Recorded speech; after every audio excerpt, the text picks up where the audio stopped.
How has the real estate settlement procedure changed during COVID? I attempt to answer that question for you here today. I am Ryan Haley, broker and owner with Atlantic Shores Sotheby's International Realty, and wanted to answer a frequently asked question that we get very frequently here, and that is, how has the settlement procedure changed now that we have gone through a year and a half of COVID protocols?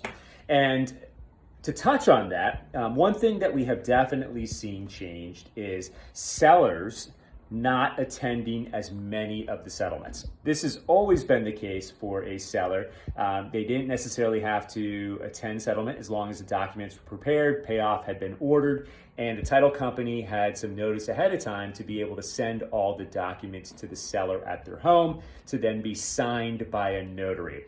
That is still the case, and I'm seeing even more here in a resort town where the sellers don't necessarily live here. It's very common for a seller not to attend settlement. They'll either come down the week before when they're cleaning out some of their things from the property and sign with the title company then, or the title company, along with our assistants, will make arrangements to send all of the settlement documents to their home, typically by an overnight service.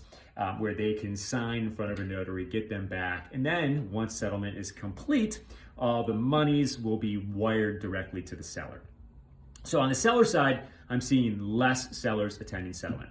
On the buyer side, it is still going to be a requirement for you to attend settlement when you're a buyer, unless there is some sort of a power of attorney in place. But if you're getting any kind of loan, that lender is going to require you as the buyer to sign your loan documents the day of settlement in front of a title officer. So what does that mean? If you're buying a property here at the beach, you're going to be coming to Ocean City or coming to the surrounding towns, Bethany, Fenwick, Rehoboth, into Salisbury, wherever the title company is located. Or in our case, one of our relationships we have with our title company is you actually will settle right here.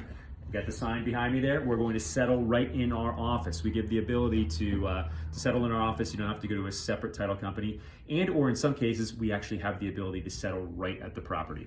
But you're going to bring your driver's license, you're going to bring your checkbook, and you're going to sit down in front of a title officer, wherever that location may be, go through, sign all of your loan documents, as well as signing the title documents that would be required to then record the deed to make the property yours. As far as monies go, you are not going to be bringing certified checks to the table. All monies now need to be wired ahead of time. So your down payment is going to be wired to the title company, and then your loan, if you're borrowing the money, your lender is going to wire that money directly to the title company, typically on the morning of settlement. So you will sign all of your documents in front of the title officer. We'll have a walkthrough just prior to settlement to make sure the property is in the condition you anticipated it would be. Sign those documents, and then we have the pleasure of being able to pass the keys on to you at that point and take a picture with that sign. So that is a recap. How has the process changed, and what does the process look like today when buying or selling a property, the settlement procedure as a result of a year and a half of COVID?